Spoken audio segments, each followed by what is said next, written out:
1절 다 같이 한 목소리로 읽겠습니다. 하나님의 아들 예수 그리스도의 복음의 시작이라. 오늘 말씀을 전하실 때 왜 복음서인가에 대한 설교 말씀을 전하실 때 많은 은혜 받으시기 바랍니다.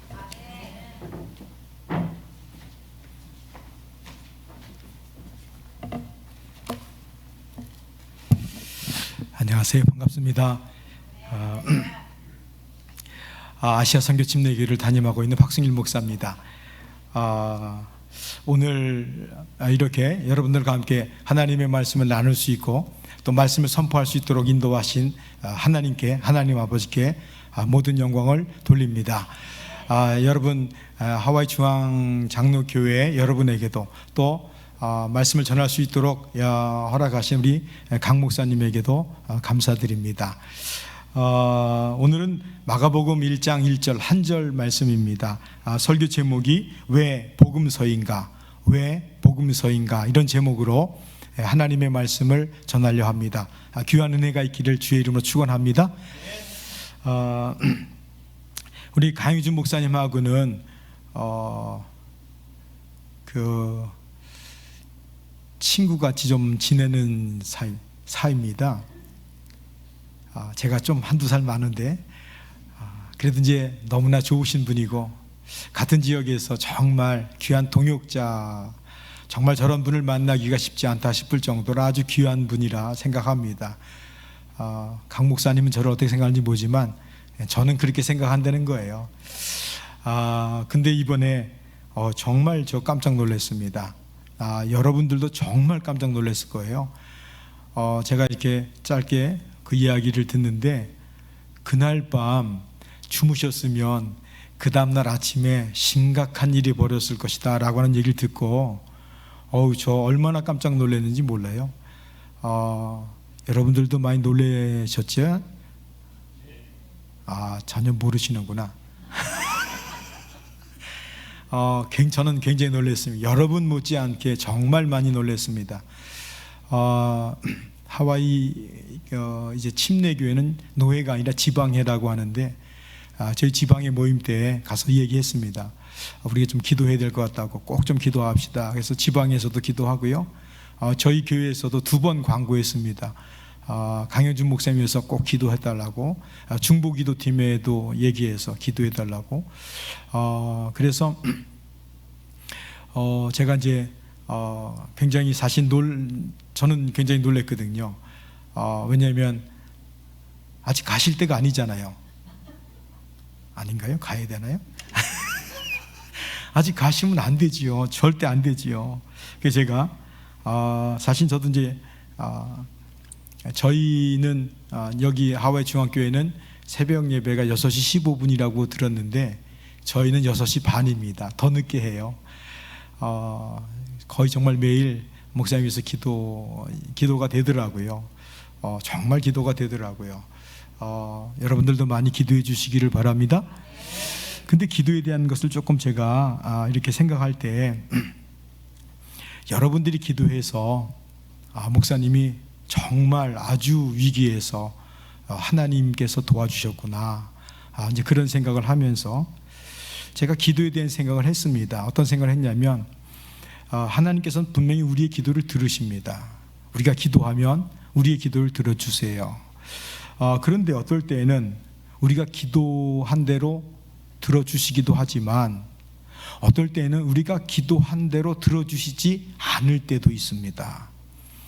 그러면 하나님께서는 어떻게 우리의 기도를 들으시고 어떻게 인도하시는가 성경을 봤더니요, 마태복음 7장 11절에 너희가 악한 자라도 좋은 것으로 자식에게 줄 줄 알거든 하물며 하늘에 계신 너희 아버지께서 구하는 자에게 좋은 것으로 주시지 않겠느냐.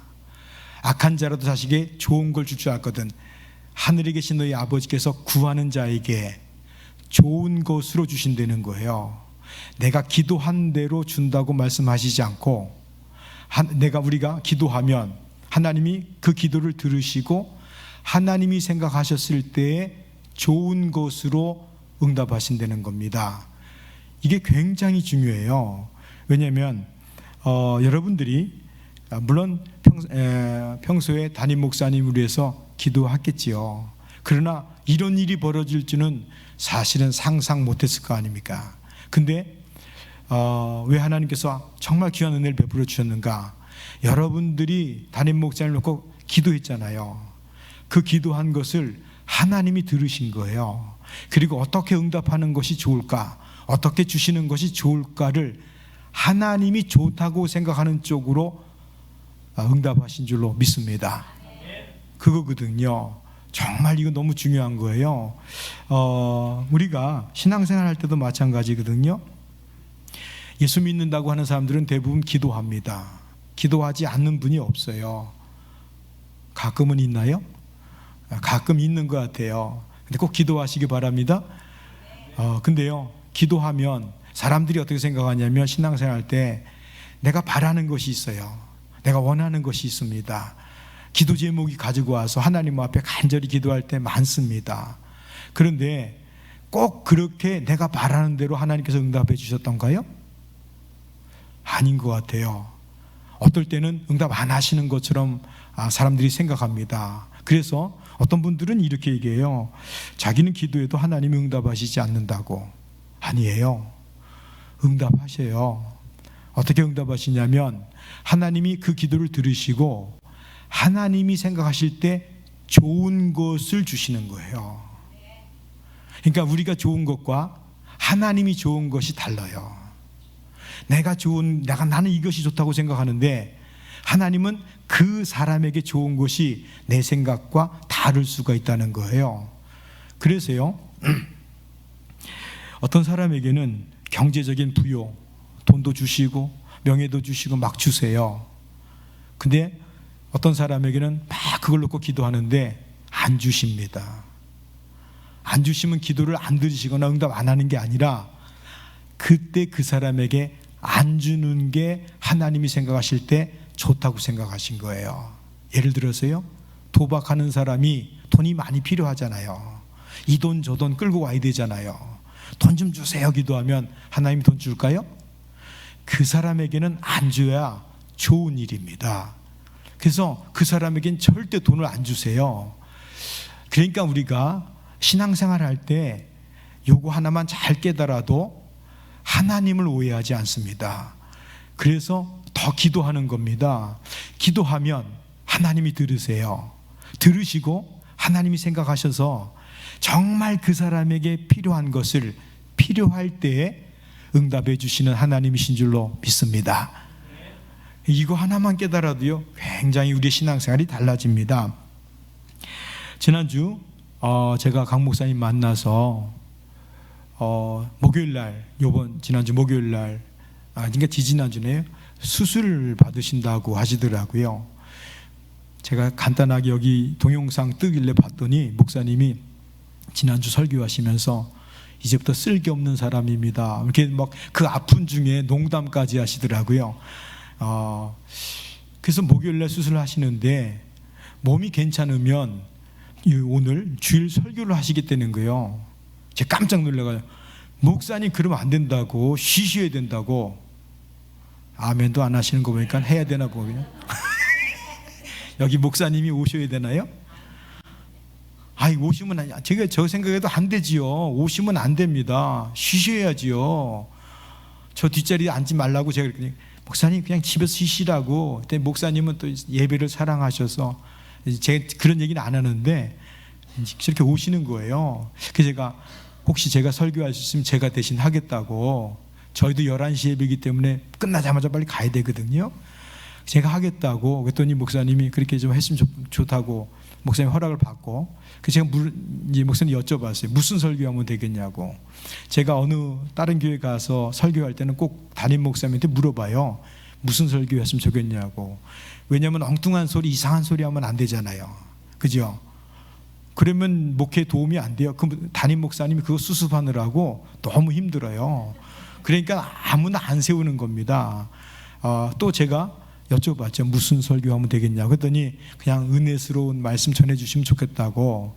그래서 저는 늘 제가 이제 혹시 저를 누가 초청하거나 집회가 있거나 다른 교회가 설교하거나 그러면은 교단과 교회 상관없이 정말 꼭 모든 성도님들에게 가장 기초적이면서 기본적이면서 꼭 알아야 될 것들에 대한 것을 좀 이렇게 나누고 싶은 게 있어요. 그래서 그 내용 마가복음 1장 1절 왜 복음서인가 그러면서 조금 설명을 드리면서 이 말씀을 전해도 되겠습니까? 했더니 좋다고 하셔서 그래서 제가 이제 말씀을 좀 준비하고 여러분에게 그 설교 제목이 왜 복음서인가 마가복음 1장 1절 읽어놓고 왜 복음서인가 이런 제목이에요. 무슨 말인가 하면 우리가 신약 성경을 딱 펼치면 처음 만나는 4권의 성경이 있습니다.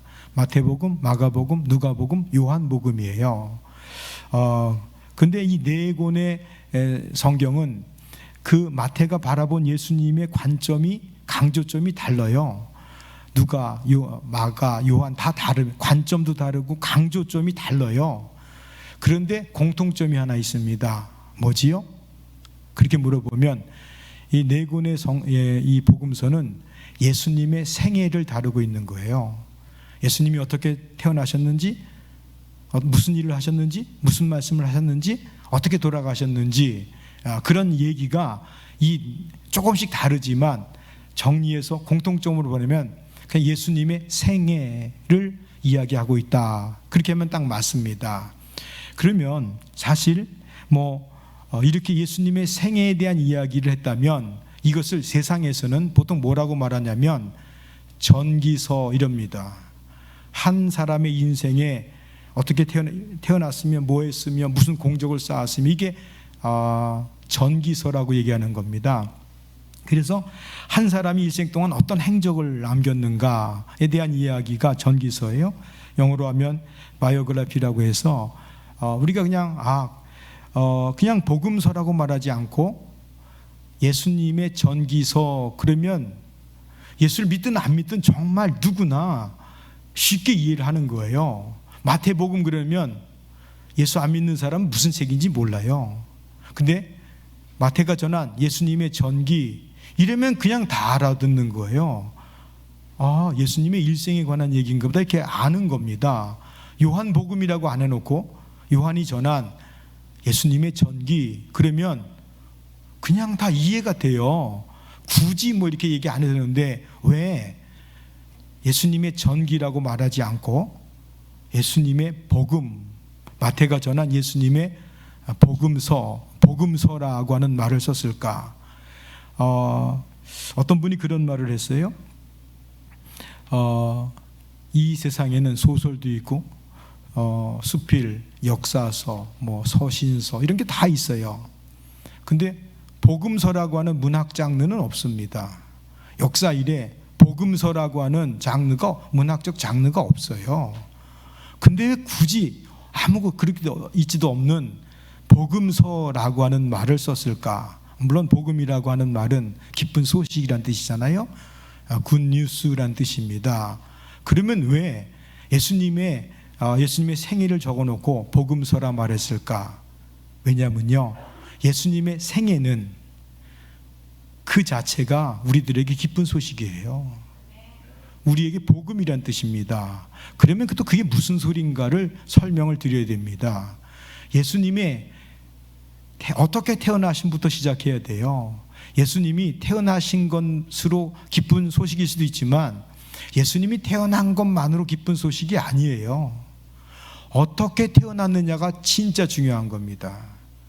예수님이 만약에 요셉과 마리아 사이에 결혼해서 부부 사이에 부부관계를 맺고 예수님이 태어난 사람이라면 예수님은 죄인이에요.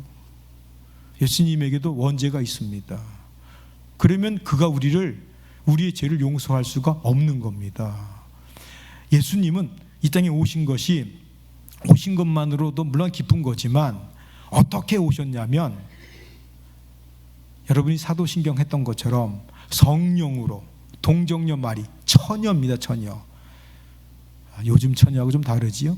옛날 처녀는 남자를 모르고 진짜 남자를 전혀 모르고 관계를 갖지 않은 오직 성령에 의해서 임신한 겁니다.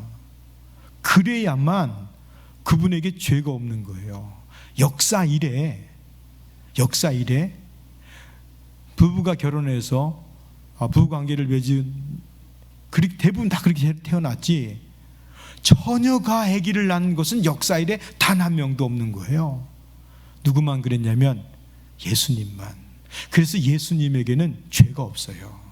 원죄가 없습니다. 이게 굉장히 중요한 사실이에요. 그래서 우리 전도하다 보면 사람들이 어떻게 처녀가 아기를 낳냐고 그렇게 물어봐요. 근데 우리는 대답하기를, 우리가 믿는 예수님은 성령에 의해서 처녀의 몸에서 태어나야만 난 믿겠다. 아멘도 안 하시지만 그렇게 믿으셔야 돼요. 우리의 믿음은 그겁니다. 우리는 예수님이 요셉과 마리아에서 태어나 절대 안 돼요. 그러면 그분은 메시아도 아니고 그리스도도 아니세요. 우리의 구세주가 될 수가 없습니다. 반드시 처녀가 성령에 의해서 처녀의 몸에서 태어나셔야만 그가 구세주가 되시고 메시아가 될 줄로 믿습니다. 그러니까 예수님의 탄생부터 시작해서 한참 갈 것 같지만 짧게 끝납니다. 그 다음에 예수님이 하신 말씀들은요 다 우리들에게 다 복음이에요. 다 복음입니다. 우리가 신앙생활하면 하다 보면 양보할 것이 있고 양보할 수 없는 것이 있어요. 여러분들 그거 잘 생각하셔야 됩니다. 어디까지 양보할 수 있으며 어디는 절대로 양보해서는 안 되는 게 있다. 그게 다 신앙의 색깔입니다. 저는 침례교회니까 침례입니다. 여기 장로교회니까 세례예요. 침례교회 목사님들은 세례 인정 안 할까 할까요? 대답 안 해도 됩니다. 하지요. 장로교회에서는 침례 인정할까? 인정하지요. 근데 다 달라요. 침례 주든 세례 주든 괜찮아요. 신앙 고백이니까 그거는 침례를 받든 세례를 받든 양보할 수 있어요. 안 되나요? 괜찮다니까요. 근데 예수님이 성령에 의해서 처녀 몸에 태어났다. 이거는 양보할 수 있나요? 양보할 수 없어요. 절대 안 됩니다. 그 다음에 예수님이 말씀하신 것이 있어요. 너희가 내 안에 거하고 내 말이 너희 안에 거하면 무엇이든지 원하는 대로 구하라. 그리하면 이루겠다고 약속하신 거예요. 2000년 전에 약속하신 그 약속은 지금도 유효한가요? 지금도 똑같나요? 물어보면 당연히 아멘이지요. 왜요? 주께서 말씀하신 것은 다 진리고 변함이 없는 말씀이기 때문에 그래요. 그러니까 우리가 지금도 내가 예수 그리스도 안에서 예수 그리스도 이름으로 구하는 것은 하나님께서 반드시 들으시는구나. 그리고 예수님이 말씀하시기를 내가 도와주겠다는 거예요. 내가 일하겠다는 거예요.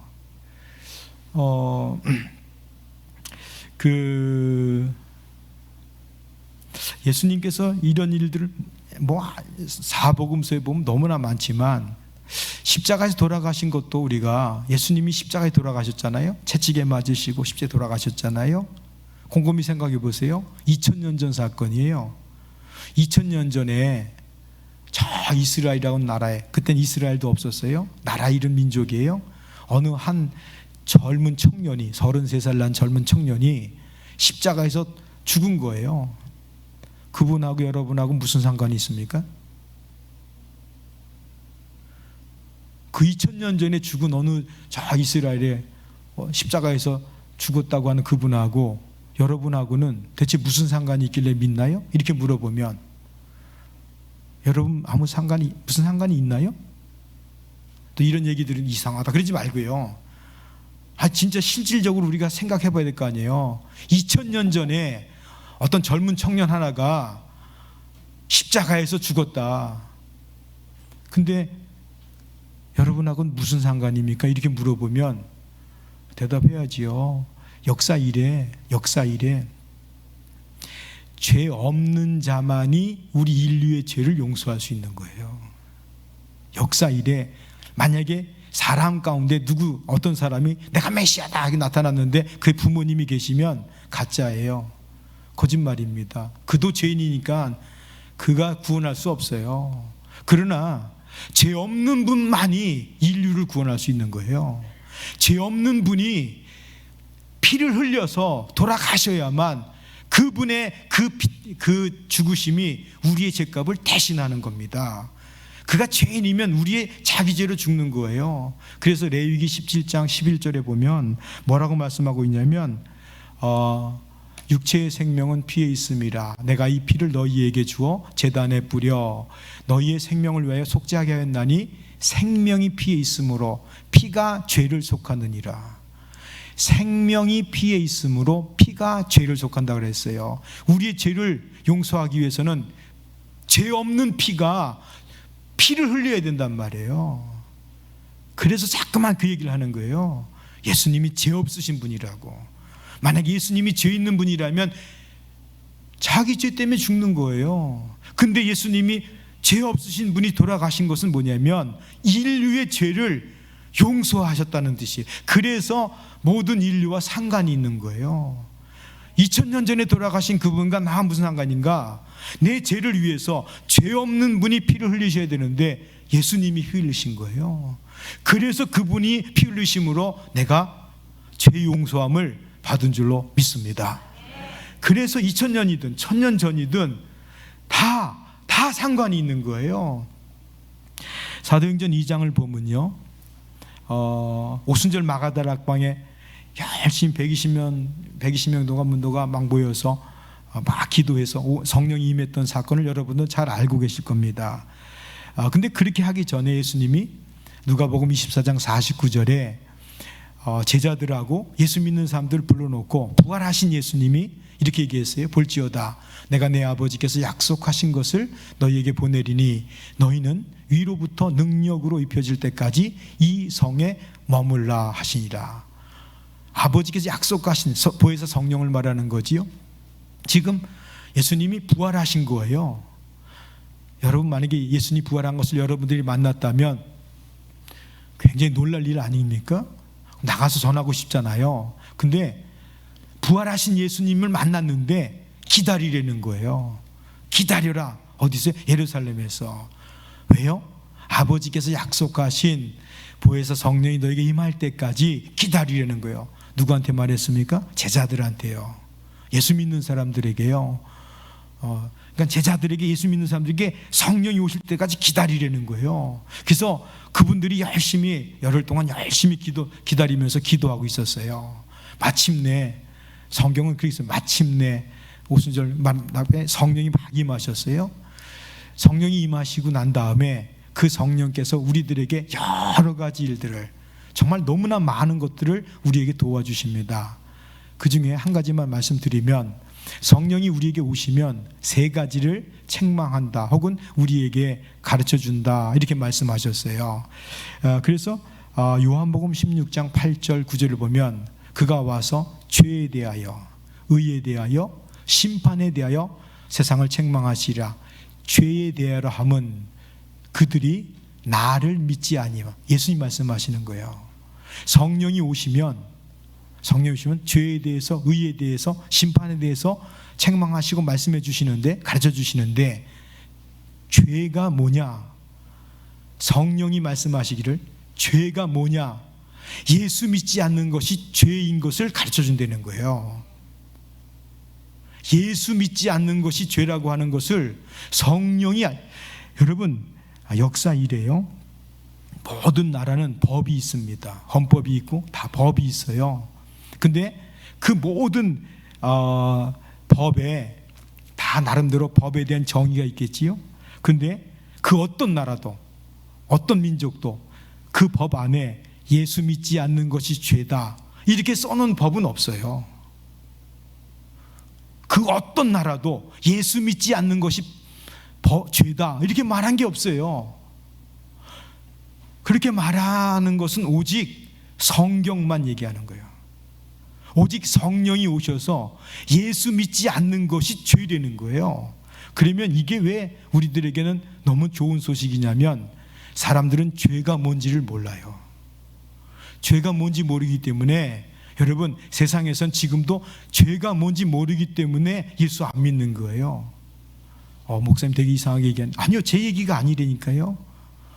지금 여기 요한복음 16장에 나와 있는 거예요. 성령이 오시면 예수 믿지 않는 게 죄라는 거예요. 여러분들도 그렇게 믿으시나요? 아니 뭐 억지로 아멘 안 해도 돼요. 근데 잘 성경을 보셔야 돼요. 야, 예수 믿지 않는 게 심각한 죄구나. 예수 믿지 않는 것이 이렇게 심각한 거야? 그러면 믿는다고 하는 얘기 또 하면 더 길어지니까 빨리 끝내야 되니까요. 저도 11시 가서 예배 드려야 되니까.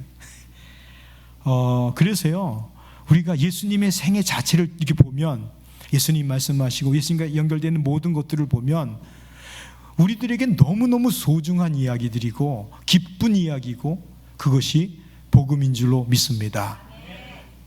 부활에 관한 것도 마찬가지예요. 예수 믿는 사람만 부활하나요? 아니라니까요.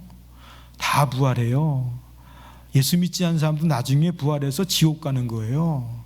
예수 믿는 사람 부활해서 생명의 부활로 하나님 나라 가는 거예요. 만약에 믿지 않는 사람은 부활이란 게 없다, 영원한 형벌에 그런 얘기 없다 그러면 뭐 안심이겠지요. 죽었다 다 살아난다니까요. 근데 그들은 예수 믿지 않으면 영원한 형벌로 가는 거고요.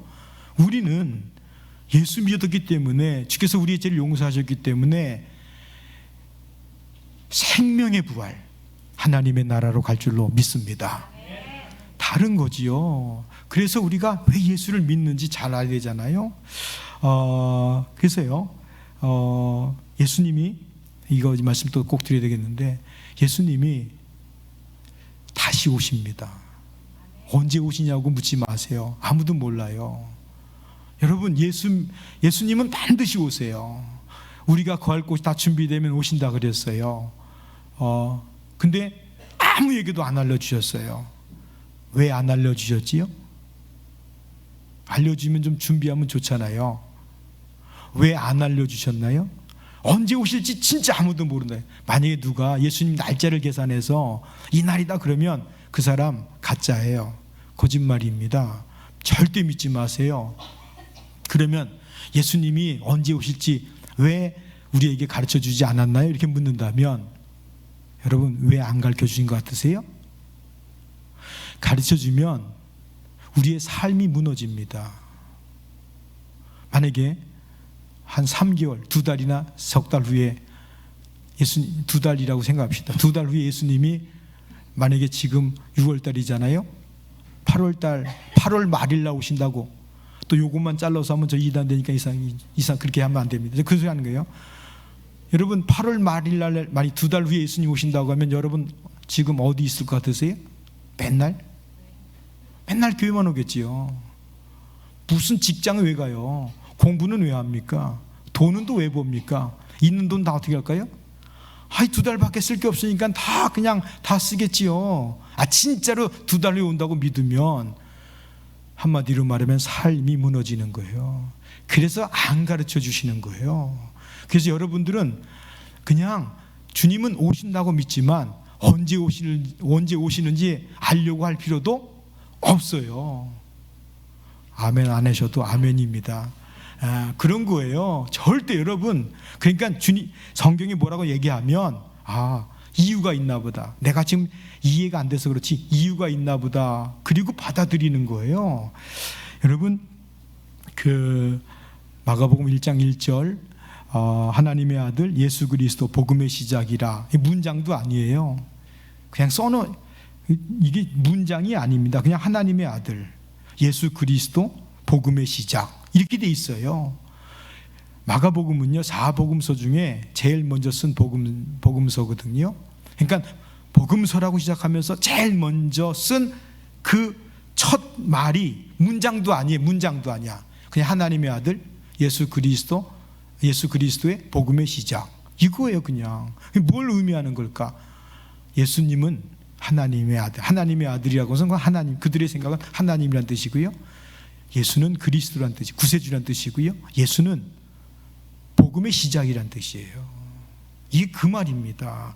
그래서 우리 모두가 다 꼭 예수 그리스도 안에서 주께서 말씀하시는 것은 진리고, 아멘이지요? 주께서 말씀하신 것은 생명이고, 내가 주 안에서 있으리라. 그리고 주께서 우리에게 뭐라고 말씀하셨냐면 우리에게 그 이름을 주셨잖아요. 그리고 그 이름을 다른 사람에게 전하려는 거예요. 요한복음 5장 24절에 내가 진실로 진실로 너에게 이르노니 내 말을 듣고 또 나 보내신 이를 믿는 자는 영생 얻었고 심판에 이르지 아니하나니 사망에서 생명으로 옮겼다. 이게 우리에게 주어진 특권인 줄로 믿습니다. 그리고 사도행전 3장에 보면 베드로가 성전 미문에 앉아있던 그 한 번도 걸어보지 못한 사람에게 이렇게 말해요. 그날 딱 보더니 은과 금은 내게 없거니와 내게 있는 나사렛 예수 그리스도의 이름을 너에게 주노니. 뭘 준다고 했을까요? 예수 그리스도의 이름을 준대요. 여러분들이 믿고 있는 예수 그리스도의 그 이름을 누군가에게 주셔야 돼요. 없으면 못 줘요. 여러분에게는 있나요? 있어야지요. 확신이 있어야지요. 그리고 그 이름을 줄 때, 그 이름을 받아들이면 그 사람의 인생에 역사가 일어날 줄로 믿습니다. 이게 복음입니다. 우리 모두가 다 정말 예수 그리스도만이 내 인생의 복음이고 기쁜 소식이고 예수가 내 생명이고 내 소망이고 내 신랑이고 오직 예수로만 살겠다고 하는 그러한 귀한 믿음의 고백이 다 있기를 주의 이름으로 축원합니다. 잠깐 한번 기도하겠습니다.